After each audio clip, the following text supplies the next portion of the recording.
रात ठीक 3:10 बजे पूरे गांव में एक साथ दरवाजों के बंद होने की आवाज गूंजी और फिर सब कुछ शांत हो गया, जैसे किसी ने अचानक समय रोक दिया हो। मिट्टी की पगडंडी पर सिर्फ एक व्यक्ति खड़ा था, राघव। उसके सामने शमशान की ओर जाता कच्चा रास्ता था और उस रास्ते के अंत में जलती हुई धूनी के पास वही अघोरी बैठा था जिसने 2 दिन पहले पूरे गांव को छोड़ देने की चेतावनी दी थी।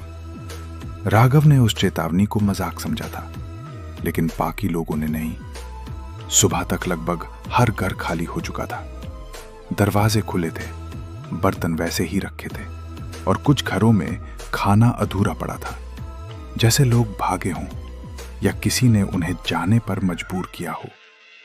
2 दिन पहले वही अघोरी पहली बार गांव में आया था। काले कपड़े, राख से लिपटा चेहरा और आंखें जो किसी इंसान जैसी नहीं लगती थी।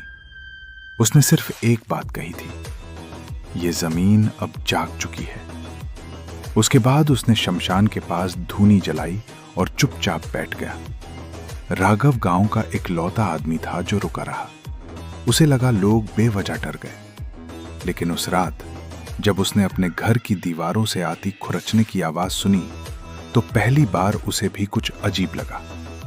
खिड़कियां बंद थीं, दरवाजा अंदर से कुंडी लगा था, फिर भी घर के भीतर जैसे कोई धीरे धीरे चल रहा था।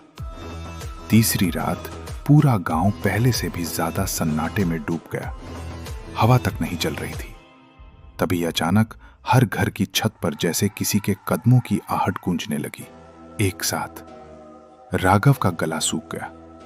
उसने बाहर निकलकर देखा, हर छत पर परछाइयां थीं, लेकिन जमीन पर उनकी कोई परछाई नहीं पड़ रही थी। डर के बावजूद वो शमशान की तरफ बढ़ा।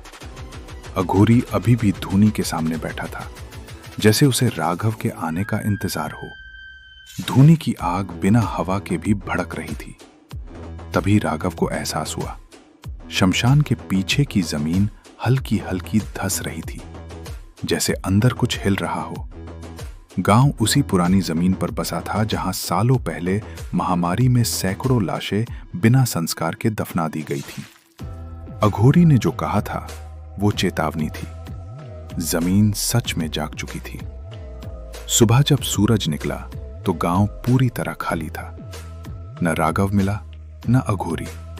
शमशान के पास सिर्फ राख बिखरी थी और मिट्टी में 2 गहरे पैरों के निशान जो अचानक वहीं खत्म हो जाते थे। आज भी वो गांव वीरान पड़ा है। लोग कहते हैं अघोरी पागल नहीं था, उसने बस वही देखा था जो बाकी सब ने अनदेखा कर दिया।